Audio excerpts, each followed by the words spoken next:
Bonjour. Merci de me donner l'occasion de présenter ce travail.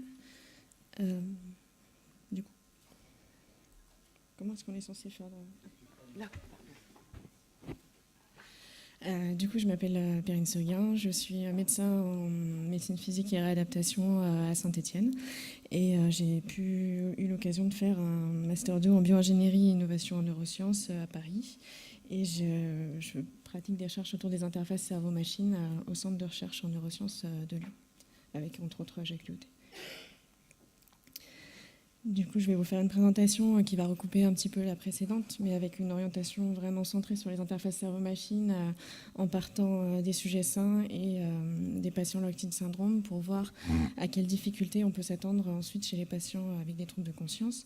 Donc, je vais vous expliquer le concept général des interfaces, préciser un peu les interfaces dédiées à la communication et au diagnostic, et voir comment on peut évaluer l'utilisabilité de ces interfaces en situation écologique, et discuter un petit peu des perspectives futures et des challenges éthiques que posent ces interfaces pour la suite. Du coup, la définition même d'une interface cerveau-machine, c'est une connexion directe entre un cerveau et un ordinateur, qui va permettre ensuite d'agir directement sur l'environnement via un bras robotisé, de communiquer, et on peut imaginer des fonctions multiples et variées en fonction de ce qu'on branche à la sortie. Ce qui est important, c'est d'avoir un feedback de la machine, ce qui permet au sujet d'adapter en temps réel son activité cérébrale au feedback qu'il reçoit. S'il a fait correctement la commande cérébrale, il va pouvoir avoir une plasticité et mieux contrôler la machine par la suite.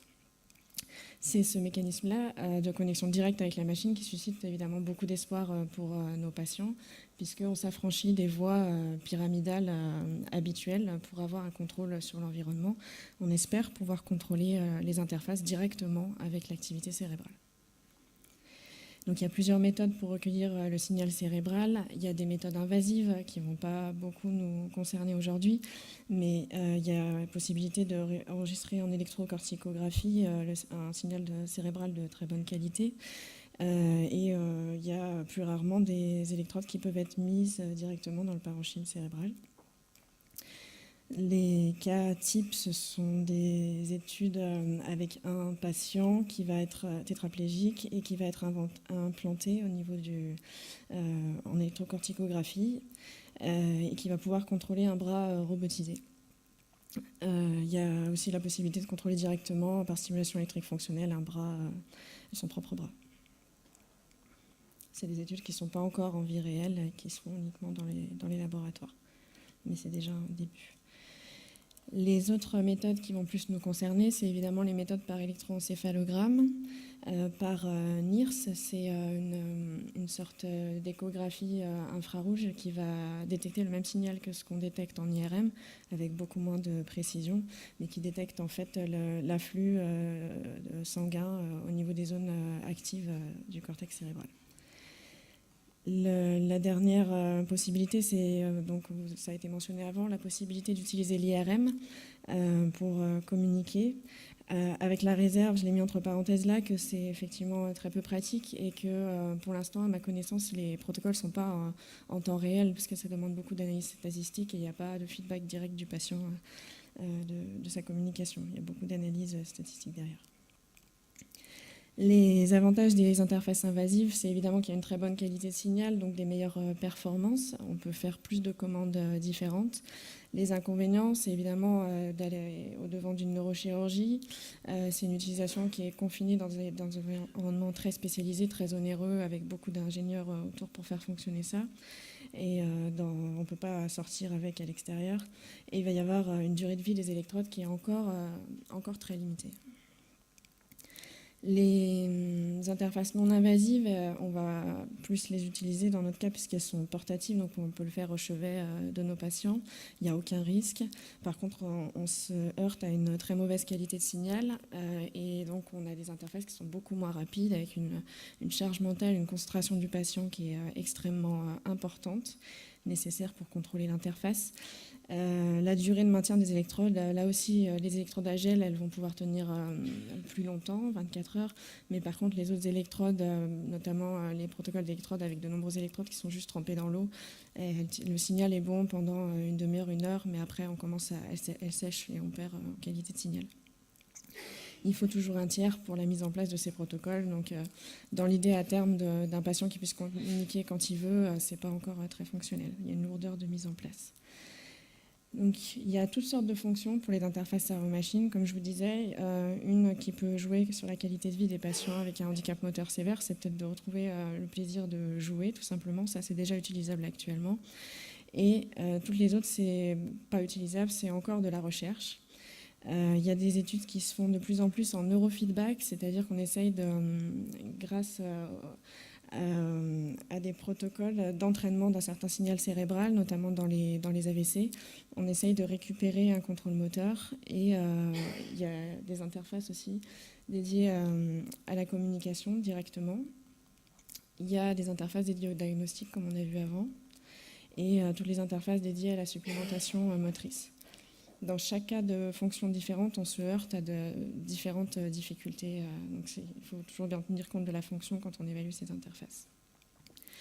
Donc celles qui sont liées à la communication et au diagnostic, il y a plusieurs grands types de fonctionnement.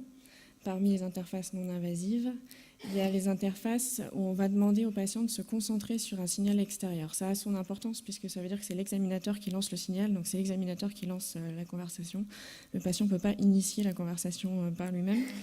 Donc on lui demande par exemple de se concentrer sur l'image qu'on veut sélectionner. Donc l'image, ça peut être des lettres, ça peut être des pictogrammes si on veut sélectionner des choses plus simplifiées. Et on va détecter la fameuse onde P300 dont Manon a parlé juste avant, qui survient entre 300 et 500 millisecondes, un peu plus tard chez les patients.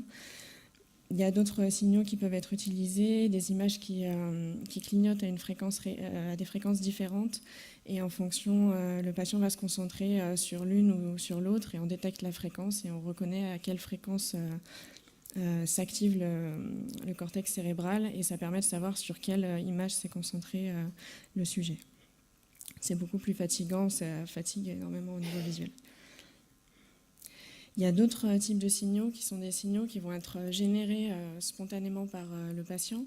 Donc ça va être tout ce qui est imagination motrice, qu'on a vu précédemment, l'activation on va imaginer qu'on bouge les orteils ou qu'on bouge les mains.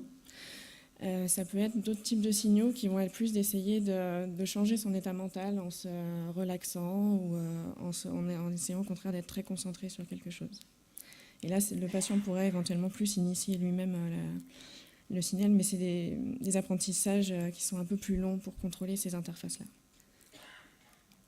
Donc ça, c'est le P300 Speller. La vidéo ne marche pas, donc c'était juste pour vous montrer le principe avec les lettres qui clignotent. On se concentre sur la lettre qu'on veut sélectionner, et quand elle arrive, ça génère une P300, ce qui permet de savoir à la machine que vous avez essayé de sélectionner cette lettre-là et d'écrire au fur et à mesure le mot que vous souhaitez réaliser.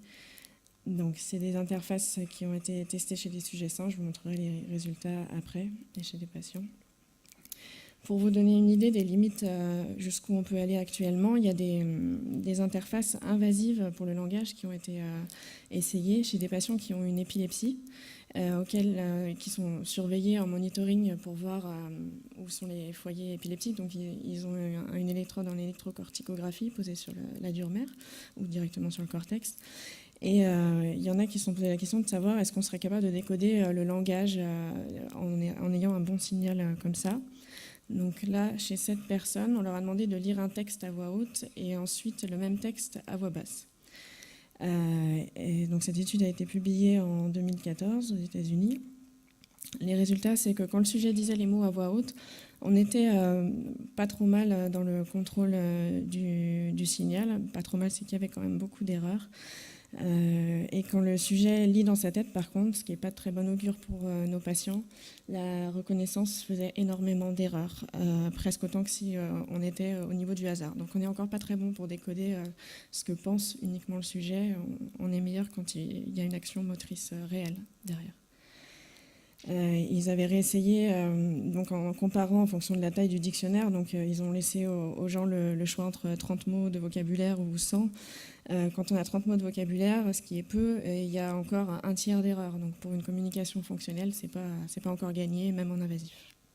Voilà, c'est pour vous donner l'ordre d'idée de ce qui est possible déjà en invasif, et c'est peu, c'est clairement peu. Donc nous qui nous contentons d'interfaces avec un électroencéphalogramme, on rencontre dans nos études cliniques énormément de difficultés. Quand on passe chez des sujets conscients, qui sont des sujets locked-in syndrome, qui ont un code de communication oui-non avec les yeux, avec des tableaux de lettres, on s'aperçoit qu'ils ont des performances qui sont vraiment très faibles par rapport au sujet sain. Une étude qui était faite à Lyon, il y avait 20 volontaires sains qui avaient presque 5 lettres de sélectionnées correctes par minute. Une patiente lisse a essayé le dispositif, elle avait moins d'une lettre par minute correcte de sélectionner, alors qu'elle est consciente, cette patiente.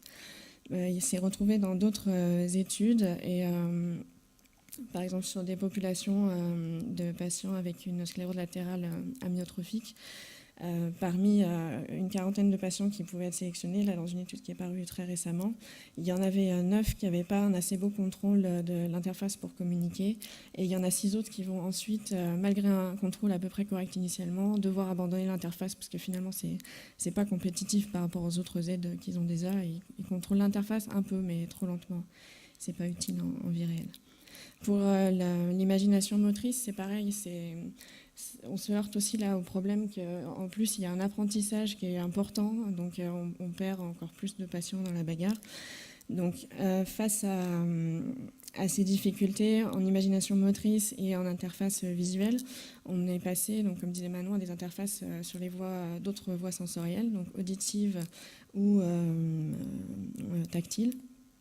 Donc là, je vais vous montrer une étude qu'on a faite au Centre de recherche en neurosciences de Lyon, qui était en auditif. Les patients recevaient un son non d'un côté, un son oui de l'autre, et ils entendaient un flux alterné oui, non, oui, non, oui, non, alterné des deux côtés, et ils devaient se concentrer du côté où il y avait la réponse qu'il fallait sélectionner. Et au milieu, on mettait des sons déviants, c'est-à-dire des sons un petit peu saillants qui allaient entraîner une P300. Donc c'est toujours un peu les mêmes signaux qu'on recherche. Et donc on a fait ça chez 18 sujets sains et aussi 3 locked-in syndrome et 3 patients avec une ESLA. Donc chez les sujets sains, on avait déjà effectivement un sujet qui ne contrôlait pas l'interface. Pour un sujet sain inconscient, c'est quand même, ça veut dire qu'il y a un problème de sensibilité, voilà, dans toutes ces populations avec les interfaces. Et il y en avait 3 qui n'étaient pas loin d'avoir un score pas top. Il y en avait 10 qui contrôlaient très très bien. Et donc, quand on est passé chez des patients qui avaient un code oui-non, des patients sévères sur le plan moteur, on a eu une chute drastique des performances avec seulement 2 patientes qui pouvaient contrôler, qui avaient une ESLA. On n'a eu aucun patient locked-in classique qui pouvait contrôler le dispositif. Et par contre, 2 patientes SLA qui contrôlaient à 100% le dispositif en temps réel. On a pu retraiter le signal et avoir un patient qui contrôlait un peu a posteriori, mais c'était pas non plus très, très convaincant. Donc voilà, chez des patients locked-in, on perd déjà beaucoup de monde. Donc on s'attend chez des patients avec des troubles de conscience à ce que ce soit encore plus compliqué. Donc on sait qu'il y a des déficiences déjà chez les locked-in qui peuvent gêner l'appareillage. Les cognitifs ne viennent pas au premier plan. Chez les locked-in, on parlera plutôt des autres, les mouvements réflexes qui perturbaient énormément le signal, l'installation qui était très compliquée, les troubles visuels qui existent aussi chez les locked-in avec les troubles oculomoteurs. On ne s'attendait pas à avoir autant de problèmes avec des interfaces auditives, clairement, donc c'était une surprise. Et on arrive à se poser la question, à savoir est-ce qu'il y a aussi des troubles cognitifs qu'on n'arrivait pas à explorer jusque-là et qu'avec ces nouvelles interfaces, chez ces patients qui ont des troubles moteurs sévères, est-ce qu'il n'y aurait pas aussi des troubles cognitifs associés ? Donc, pour ce qui est des études cliniques liées aux interfaces cerveau-machine chez les patients en état végétatif post-relationnel, éveil non répondant post-relationnel, il y en a énormément, il y en a peu, je veux dire, il n'y en a pas énormément. Et on a encore des discussions sur les seuils d'analyse statistique.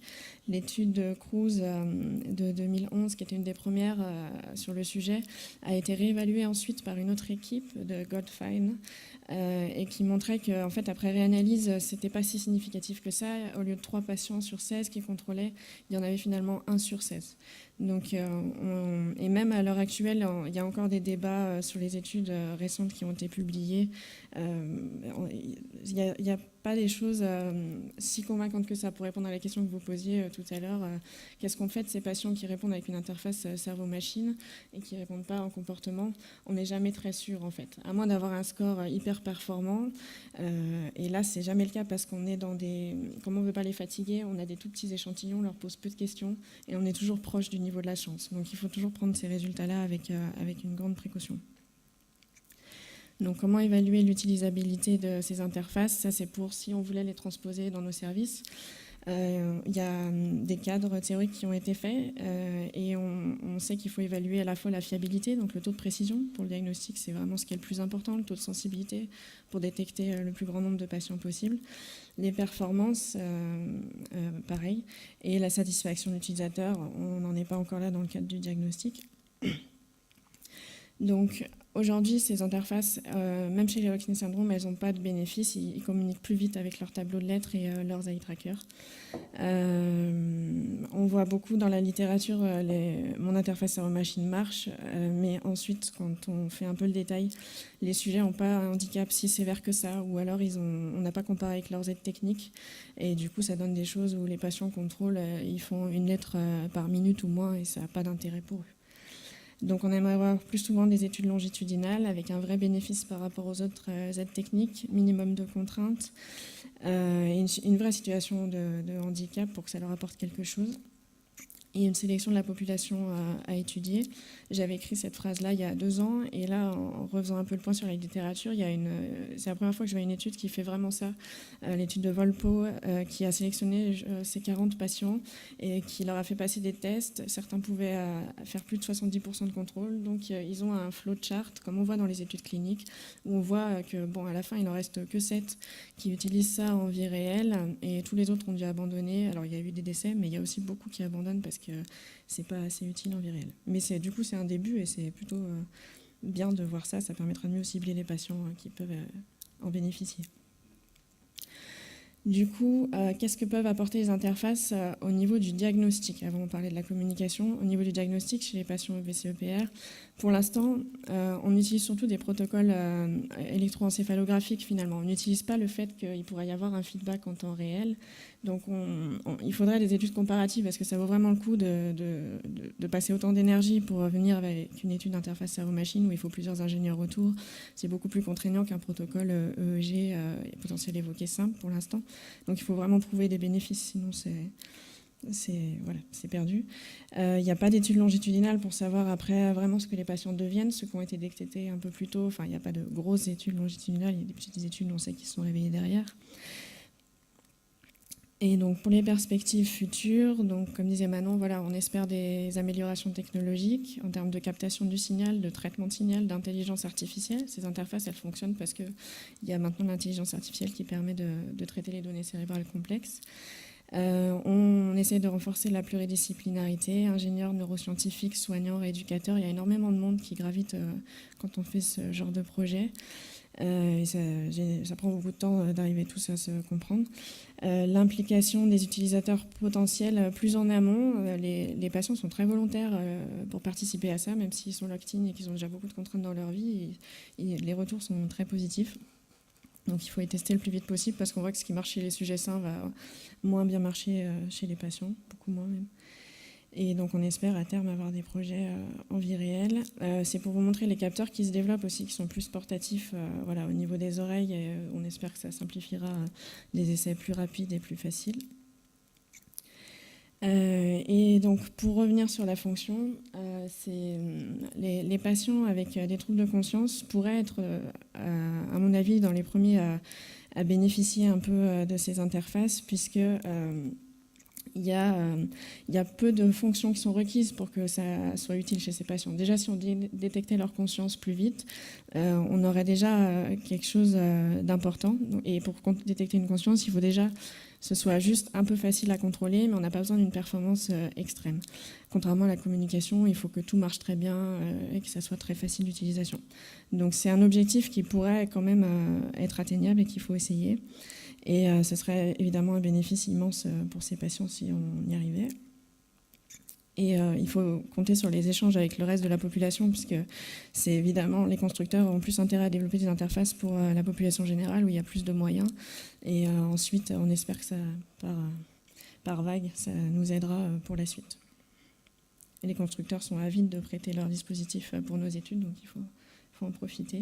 Et donc dans les perspectives futures, donc il y a certes répété les études, et je pense aussi qu'il y a une voie pour les interfaces cerveau-machine qui sont passives, c'est-à-dire, j'en ai pas parlé là, mais on peut enregistrer le signal cérébral en continu, par exemple un signal de connectivité cérébrale qui indique un bon niveau de conscience, et se dire qu'au moment où le niveau de conscience est le plus haut, on viendrait faire une intervention la plus ciblée possible. Donc soit faire une évaluation CRS, soit stimuler le patient, soit peut-être mettre nos stimulations médicamenteuses ou neurostimulation au moment les plus optimaux pour essayer d'avoir le moins d'effets indésirables et le plus d'efficacité possible. Donc ça, ce serait une voie intéressante à explorer. Les challenges éthiques, c'est une toute petite diapo parce que c'est que le début, mais on s'aperçoit qu'on est confronté à des problèmes un peu les mêmes qu'on a avec les autres outils de communication améliorés et alternatives, avec le problème rajouté que l'interface cerveau-machine, il y a un classifier dedans qui pour l'instant est un peu bête, il classe même si le signal n'est pas très bon, ce qui fait que le patient peut s'endormir ou faire autre chose, la machine va continuer à classer quand même. Donc ça, pour des troubles de conscience, c'est gênant et éthiquement, ça pose des problèmes que la machine parle à la place du patient. Donc il faudrait permettre un stop des machines automatiques quand c'est le cas. Il faut faire attention sur les études où il n'y avait que 5-6 questions. Le niveau de la chance, il est jamais bien loin. Il faudrait, dans l'idéal, répéter au moins 10 fois la même question, mais pas la même. Il faut faire un coup demander de faire oui, un coup demander de faire non. Donc il faut poser la question opposée en alternance. Et des fois, les machines se dérèglent et elles répondent de oui tout le temps parce qu'il y a eu un artefact qui fait que ça répond oui tout le temps. Donc il faut se méfier. Et chez ces patients fatigables, c'est jamais évident d'avoir suffisamment d'essais pour être sûr qu'on n'est pas au niveau du hasard. Le problème de l'intermédiaire technologique qui fait qu'on regarde plus la machine pendant les essais que le patient. Voilà, j'ai fini pour ma présentation. Et je suis prête à répondre à vos questions.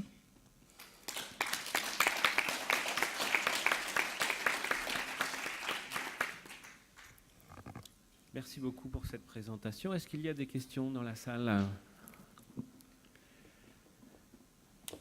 Je pense qu'on est vraiment au tout début, d'après ce que vous dites, et que l'avenir va aller vite. Vite, je ne sais pas, il y a encore beaucoup d'obstacles à franchir quand on voit comme c'est compliqué en pratique dans les services. Voilà, ça suscite de l'espoir, mais même dans les études qu'on a vues où il y avait quelques répondeurs, comme je vous disais, on n'est jamais bien sûr de ce qu'on fait pour l'instant. Donc il faut être vraiment prudent. Ok, merci. Une question, oui. Merci pour cette présentation magnifique. Vous avez Merci. fait une synthèse vraiment de qualité, vraiment de qualité. Ce qui m'interpelle un peu dans tout ce que vous avez vu là, il y a plein de choses dont on se doutait un peu quand on est un peu dans la réalité. Oui. Est-ce que vous avez vu des applications en dehors de la médecine qui aujourd'hui sont fiables et robustes, c'est-à-dire dans l'industrie où vous iriez vers quelque chose qui pourrait être utilisable, parce que des fois c'est la recherche pure et dure qui va déboucher sur aucune activité pratique. Dans ce qui peut être utilisable, c'est ce que je disais pour l'instant, c'est surtout les loisirs en fait, parce que ça ne demande pas un niveau de contrôle performant et du coup, voilà, on peut déjà, il y a des jeux qui existent avec, mais souvent le signal est encore très mauvais parce qu'on utilise des électrodes sèches.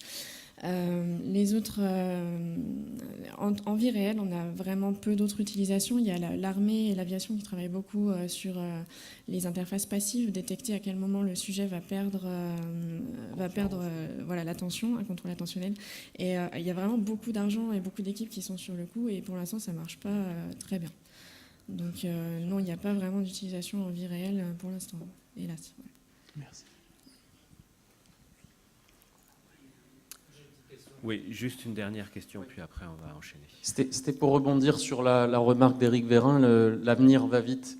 Vous avez décrit une révolution technologique qui soulève beaucoup d'espoir pour les familles, qui voient une perspective de reconquête d'autonomie pour les cérébro-lésés et de reconquête de l'environnement pour les blessés médulaires. Vous avez cité les deux profils. À quelle échéance on peut, sans faire preuve de voyance, penser, parce que cet intérêt des familles, il est aussi pour d'autres raisons celui des assureurs, qui voient dans ces perspectives-là un substitut à des aidants humains qui sont extrêmement coûteux. À quelle perspective vous pensez que ces solutions vont pouvoir être peut-être généralisées? Est-ce qu'on a des études prospectives sur la question? En fait, on m'avait déjà posé cette question il y a 2 ans et j'ai beaucoup de mal à y répondre parce qu'à chaque fois qu'on avance avec ces interfaces, on se heurte à des nouveaux problèmes.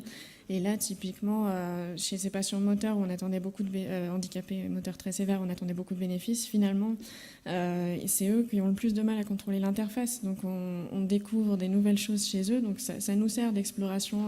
Voilà, au niveau de neurosciences fondamentales, il y a des choses qui bougent, mais le temps que ça se traduise après concrètement dans la vie des gens, pour l'instant, je vois pas trop. Il va falloir inventer des nouveaux signaux de contrôle là, et ça va pas se faire très rapidement. J'en ai peur. Voilà.